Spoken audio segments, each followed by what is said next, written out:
Saudara, pengusutan kasus pembunuhan Vina dan Eki di Cirebon menuai tanda tanya. Orang tua Peggy mengaku polisi salah tangkap dan yakin anaknya tak bersalah. Sementara saksi mengaku mengenali wajah Peggy dan membenarkan Peggy berada di lokasi saat peristiwa terjadi 2016 lalu.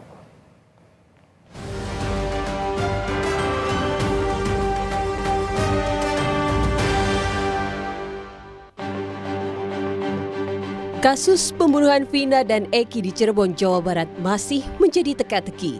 Setelah polisi menangkap Peggy, salah satu DPO yang diduga menjadi otak pembunuhan, kini orang tua Peggy menyebut polisi salah tangkap karena anaknya sedang bekerja di Bandung bersama sang ayah dan paman saat pembunuhan terjadi pada 2016 silam. Orang tua Peggy yakin anaknya tak bersalah. Ia pun mengatakan sang anak telah bersumpah jika dirinya bukanlah pelaku pembunuhan. Kan saya seorang ibu nanya lagi, Cung, apakah Cung pernah melakukan kejahatan itu? Kalau iya, jujur ngomong sama mama, ngomong pernah melakukan kejahatan itu enggak? Pas Peggy jawab, demi Allah, demi Rasulullah, Mak, saya enggak melakukan kejahatan seperti itu. Saya juga sadar, saya itu anaknya orang miskin, enggak mungkin saya melakukan kejahatan sekeji itu, Mak. Malah Peggy juga cepat berpesan, kalau saya mau pulang tuh saya peluk, saya ciumin, sabar ya Cung, ini mungkin lagi ujian dari Allah, Allah lebih sayang sama kamu, kata. Di tengah bergulirnya kasus, seorang pria bernama AF muncul ke publik dan mengaku menjadi saksi kunci peristiwa pembunuhan Vina dan Eki di Cirebon 2016 lalu. AF yang saat itu bekerja di bengkel dekat lokasi kejadian mengaku telah dimintai keterangan polisi sejak 2016.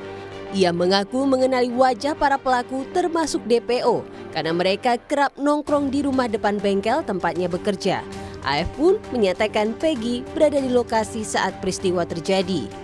Masalah DPO yang semalam baru ketangkep itu dia menanyakan apakah saudara kenal sama orang ini. Ya, saya mengenalinya, cuman saya tidak tahu namanya gitu. Terus motornya, apakah tahu motornya? Saya sebutkan, ya saya tahu motornya apa, Smash gitu saya. Smash warna pink gitu saya gitu. Oh, si Peggy ini dulu motornya Smash? Iya. Tapi emang si Peggy ini terlibat atau gimana? Waktu penangkapan itu saudara Peggy itu nggak ada ya waktu penangkapan itu, tapi waktu pas kejadian itu ada.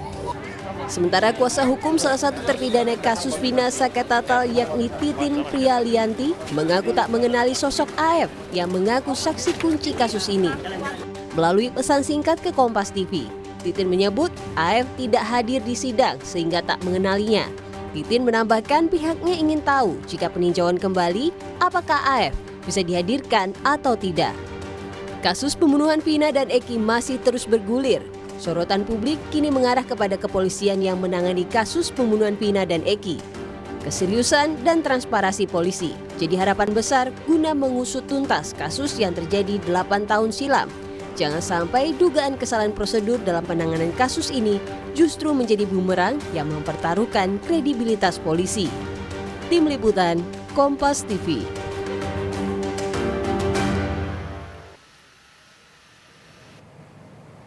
Ya, saudara, banyak pengakuan yang muncul dalam perjalanan kasus pembunuhan Vina dan Eki.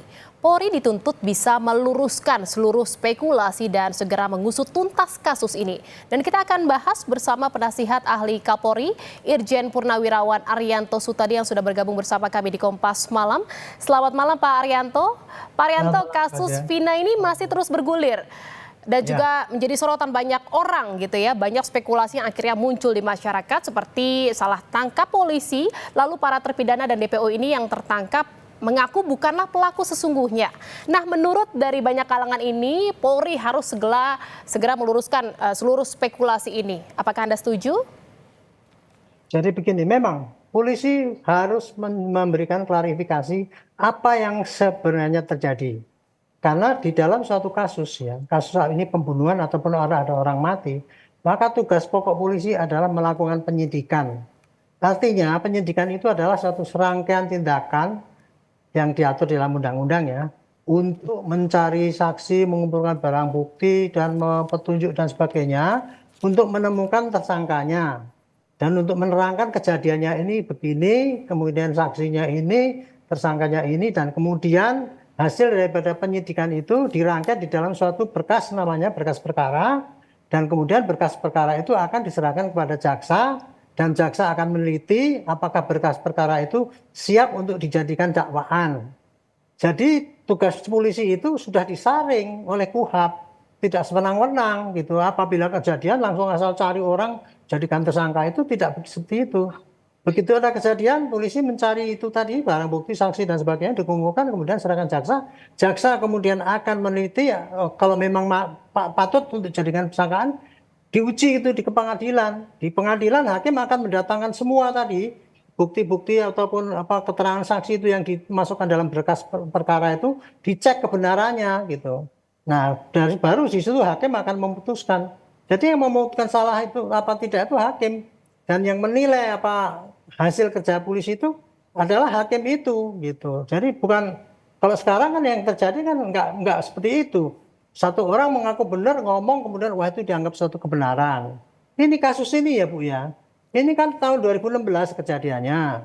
Kejadian 2016 pertama kali dilaporkan sebagai suatu seakan-akan kecelakaan lalu lintas, katanya kecelakaan tunggal. Ya.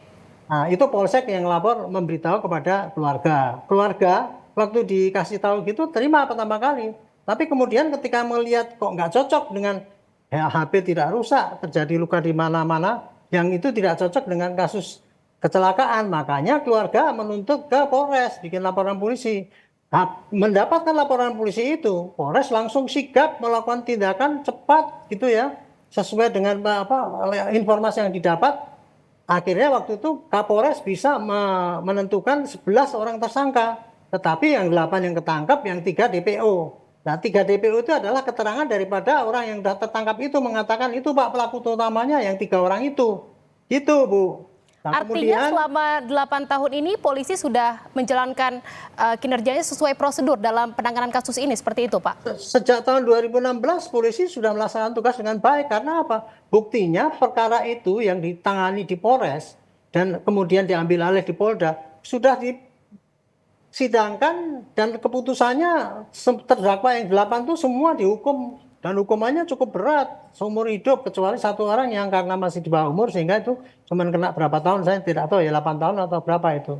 Itu udah tuntas kerjaan polisi waktu itu Bu. Nah tapi kenapa kok kemudian masih ada DPO yang 3 kemudian dibiarkan? Iya. Karena begini, karena ketika berkas itu disampaikan ke Polda, sudah selesai berkasnya, 5 orang itu mencabut keterangannya bahwa pelaku utamanya bukan itu. Akibat itu dicabut, maka status DPO pada 3 orang ini nggak bisa dipakai untuk ngejar dia lagi kan. Kan kesaksiannya awalnya kan dari 3 orang ini digigit istilahnya. Saya potong sedikit Pak Arianto. Artinya pencabutan BAP dari 5 terpidana ini menjadi penghambat gitu ya, membuat kasus ini akhirnya mangkrak 8 tahun dan DPO tidak juga ditangkap sampai sekarang. Istilahnya bukan mangkrak. DPO itu kan ditentukan karena keterangan daripada 5 orang itu. Pak itu pelaku utamanya kan gitu kan. Tapi kemudian dicabut. Ya otomatis kan jadi bukan orang yang patut disangka gitu. Tapi polisi puas karena apa? Karena 8 tersangka yang diproses itu disidang dan ternyata dihukum. Jadi tugas polisi tuntas saat itu. Nah sekarang jadi muncul kan karena ada film, ada pernyataan ini, salah tangkap dan sebagainya ini. Kemudian seakan-akan polisi membiarkan DPO 3 orang itu.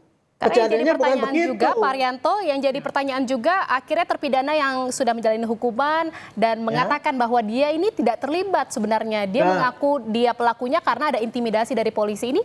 Bagaimana tanggapannya? Semua kasus yang diperiksa oleh polisi, hampir semua tersangka itu pasti menyangkal, pasti menyangkal pertamanya. Dan kemudian ya Bu, keterangan para pembela dengan keterangan jaksa itu pasti bertentangan. Yang satu mengatakan itu salah, yang satu itu mengatakan benar gitu. Salah tangkap itu mengatakan, itu salah tangkap, kemudian diintimidasi. Itu bisa disampaikan sebetulnya ya, karena yang dianggap sebagai keterangan yang dipakai oleh hakim itu ya, itu keterangan yang disampaikan di persidangan, bukan keterangan yang ditulis di berita acara itu. Jadi seandainya dia waktu itu diintimidasi oleh polisi ya, kemudian dia ngomong gini, kemudian waktu di persidangan, enggak Pak, saya dulu sebetulnya saya begini, tapi saya ngomongnya gitu. Itu bisa, yang dipakai adalah yang di persidangan itu Bu. Jadi dia sekarang nggak bisa ngomong saya diintimidasi maka gini-gini. Tapi ketika di sidang kan dia tidak sedang di dalam intimidasi. Mestinya dia ngomong di situ sehingga hakim mempertimbangkan apa yang diomongkan itu. Itu. Terus termasuk tadi katanya saksi itu. Saksi yang ini mengatakan ini tahu, itu pengacaranya bilang nggak pernah ketemu di persidangan. Ya pasti dong kalau memang saksinya itu tidak masuk ngomong di dalam menyampaikan, ya tidak dijadikan saksi, ya nggak akan masuk dalam saksi. Artinya dipastikan ini tidak mungkin salah tangkap ya Pak ya? Untuk yang sudah diproses ya Bu ya, yang 8 itu saya jamin itu tidak salah tangkap karena sudah diuji oleh pengadilan.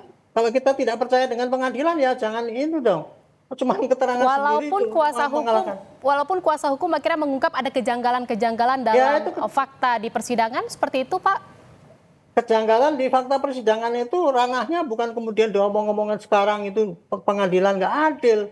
Itu kan pengadilan kan nggak tertutup. Semua bisa hadir. Kalau ada kejanggalan kan bisa diprotes saat itu. Dia bisa lapor kepada KY ataupun siapapun dan kemudian dia bisa banding atas putusan itu. Tapi kan itu kan sampai ingkrah nggak dihukum, ditetapkan sebagai itu, kita harus hargai hukum yang berlaku. Jangan sampai hukum yang berlaku itu kalah dengan pernyataan satu orang yang ngomong misalnya begini. Itu tersangka kan sama-sama katanya bersama. Padahal satu lain tidak kenal. Pengacaranya kemarin ngomong gitu. Artinya ini polisi sudah melakukan pengusutan kasus ini sudah secara benar gitu ya Pak ya. Dan ini kan juga sudah bergulir kasusnya dan akhirnya banyak sekali menjadi sorotan saat kasus ini akhirnya kembali viral. Dan bagaimana menurut Bapak, apakah sudah ada arahan dari Kapolri untuk bisa membuka terang kasus ini dan juga tidak memunculkan spekulasi-spekulasi lagi di masyarakat? Begini Bu, Kapolri tegas ya. Saya kira beliau memprakarsai presisi. Dalam kasus ini pasti beliau sudah menginstruksikan tangani secara jelas, Barreskrim membackup, kemudian tangani supaya terang benderang dan tidak ada yang dimanipulasi. Itu jelas Pak itu. Dan kemudian Kapolri juga mengatakan kita tidak anti dengan kritik. Tetapi untuk kasus ini Bu yang sebetulnya ya, kalau dari kacamata saya ya, kasus ini tahun 2016, Polda itu sudah tuntas menyelesaikan dengan baik, dengan prestasi bahwa semuanya itu bisa dihukum.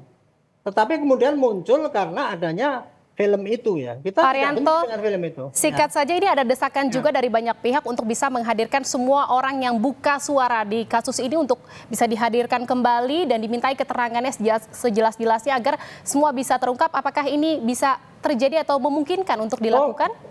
Justru Kapolda kemarin waktu saya telepon mengatakan, Pak, tolong nanti kalau bicara di TV atau apa, tolong orang yang mempunyai informasi itu, tolong datang kepada kami. Jadi sekarang ini Bu ya, Kapolda itu menangkap 3 orang itu dan memburu. Dia hanya dalam rangka untuk menghimpun informasi-informasi manapun, baik informasi yang memberatkan yang bersangkutan, tersangka ya, ataupun informasi yang meringankan. Semua akan diramu itu, Bu. Jangan dipikir akan di-keep, sehingga polisi nanti akan mendesain, itu enggak. Baik. Jadi kumpulkan semua saksi, sampaikan pada polisi, nanti polisi agar kasus ini bisa segera terungkap gitu ya cerah-cerahnya dan juga tidak ada spekulasi lagi di masyarakat seperti bola liar yang saat ini terjadi gitu ya Pak ya. Terima kasih atas bincang-bincangnya penasihat ahli Kapolri Irjen Purnawirawan Arianto Sutadi atas perbincangan di Kompas Malam. Selamat malam dan salam sehat.